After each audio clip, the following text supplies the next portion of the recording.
يا مساء الخير، معاكم جرجس سعد المحامي وحلقة جديدة من برنامج صاحب قضية. حلقتنا النهاردة هي الحلقة الرابعة من الموسم الثاني، وهنتكلم النهاردة في حاجة مهمة جدا. موقف حصل مع موكل معايا وحابب ان انا اقوله عشان يعني الناس تاخد بالها وتتعلم من النقطة دي. كلمني موكل بيقول لي احنا عايزين نشتري شقة والشقة دي لسه بتتبني. قلت له مفيش مشكلة. عرفت منه التفاصيل بالمختصر ان التفاصيل كانت الشقة في الدور الثاني في عمارة لسه بتتبني، واللي انا عرفته يعني ان الدور الاولاني اتبنى، كان محلات اتبنت وبعد كده الدور اللي فوق المحلات اتبنى، وهو هيشتري في الدور التاني فوق الارض اللي هو يعني التالت او على حسب يعني. المهم ايه، المحلات اتبنت والاول اتبنى والتاني اتبنى. فهو قال لي انا هشتري وابن عمتي. طب ابن عمتك فين؟ قال لي ابن عمتي ده شغال بره مصر في الكويت يعني، وهو عايز يعني يشتري الشقه وخلاص يعني. قلت له تمام، طيب هندفع كاش ولا قسط؟ قال لي هندفع كاش. فانا استغربت يعني، الشقه لسه بتتبني ولسه مفيش حاجه يعني وانت هتدفع كاش؟ طبعا يعني ايه، هنحاول نأمنك في العقد. طيب مفيش مشكله. بعد كده جينا قلنا خلاص تعالى بقى ايه يعني ننزل نشوف الكلام ده هينفع ولا لا.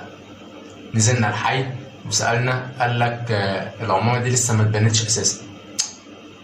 فانا الموضوع قلقني يعني ايه العمارة لسه ما اتبنتش؟ امال انت ازاي بتقول لي ان اول دور اتبنى؟ امال انت هتشتري ازاي وبعدين هتدفع كاش؟ الموضوع فيه مشكله. طبعا هو مفيش مشكله ان انت تشتريه وتدفع ويبقى فيه ما بينك وما بين الطرف التاني عقد، بس هيبقى فيه بقى مشكله لو الطرف التاني ده يعني هنعرف منين يعني؟ ما ممكن ما يكونش امين وما يبنيش حاجه وتيجي انت بقى تلف وراه في المحاكم عشان تاخد فلوسك، فالواحد ما يعرفش، هنعرف منين؟ المهم قلت له بص، او انت سامع اهو بنفسك موظف الحي بيقول لك العماره لسه ما اتبنتش اساسا، فانت برضه انت عايز تشتري؟ اتصل بابن عمك اللي بره مصر ده وقول له ايه ان الامر 1 2 3 وان احنا هنأجل البيعه شويه. قال لي طيب. هو بصراحه الراجل اقتنع والدنيا تمام يعني.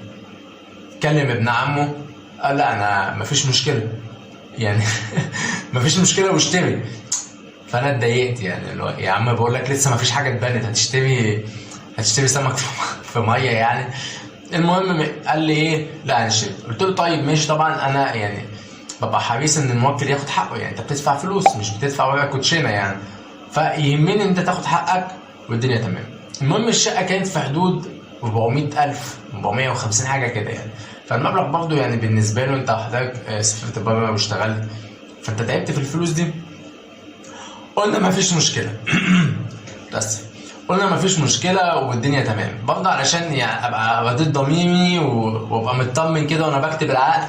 قلت له ايه تعالى نشوف العماره دي اتبنت ولا يمكن الحي مثلا ما عندوش خلفيه، يمكن العماره اتبنت بس الحي ايه لسه ما وصلوش خبر يعني. رحنا الارض لقينا بقى ان في فعلا ولا محلات اتبنت ولا دور اول، لقينا بس شويه عمدان موجودين ويعني العماره لسه ايه بنقولها.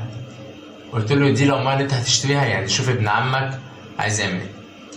هو طبعا بص للوضع، الاول ما كانش عايز، الاول كان بيشاور عقله وبعد كده قال لي لا انا كده مش هشتري يعني، وابن عمي برضه المفروض ان هو ما يشتريش.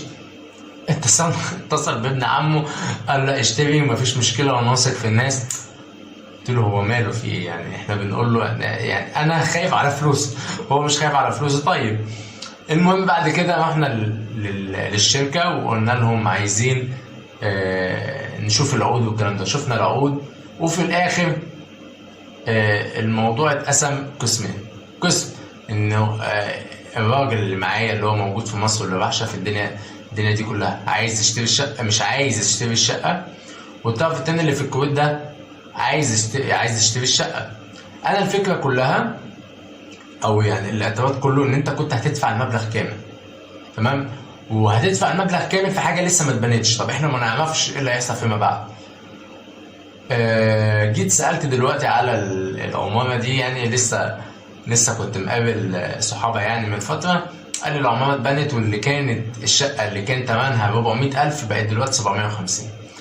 طبعا انا قلت له يعني ربنا يزيدك وتبيعها، بس انا يعني ما كانش ينفع ان انا اوافق بان هو يكتب العقد مش علشان الثمن، بس انت ما تعرفش بكره في ايه، ما هو يمكن يعني ما تعرفش الناس ولا تعرف الدنيا. وكتير بنسمع الحاجات دي كلها، يعني كتير بنسمع ان في ناس خدت فلوس وما شفناش فيما بعد.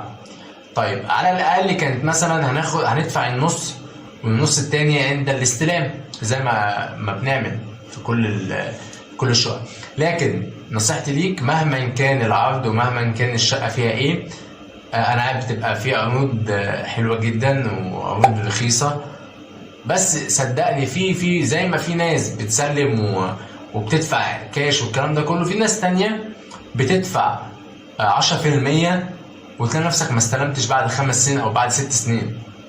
فهو الموضوع ملوش علاقه بانك هتدفع امتى او الكلام ده كله، علاقه بنعمل عقد ويبقى الامور يعني انت بتدفع نص الثمن وبتقسط فيما بعد على حسب الاتفاق، وبيبقى في ميعاد استلام علشان لا قدر الله لاي ظرف وما قدرتش تاخد الشقه، يبقى على الاقل لما نيجي نسترد الفلوس من صحاب العماره نسترد نص المبلغ. يعني مثلا لو احنا في 400,000 هنسترد 400 طبعا مشكله، غير لما تيجي تسترد 200. ودي حاجه ما تزعلش على فكره. يعني انت لو عماره لسه ما اتبنتش وفي شركه انت واثق منها، ممكن تدفع النص وتقسط الباقي، او تدفع 10% وتقسط الباقي على حسب طبعا ثمن الشقه والكلام ده كله، على حسب الاتفاق ما بينكم. فالموضوع ما يزعلش خالص لاي حد من الطرفين، لا بالعكس، اشتري الشقه وانت مطمن، تراجع على العقود بتاعتها كويس اللي هو تسلسل الملكيه زي ما بنقول، عشان لو حبيت تسجل فيما بعد، وتبقى انت برضه مشتري الشقه وانت مطمن.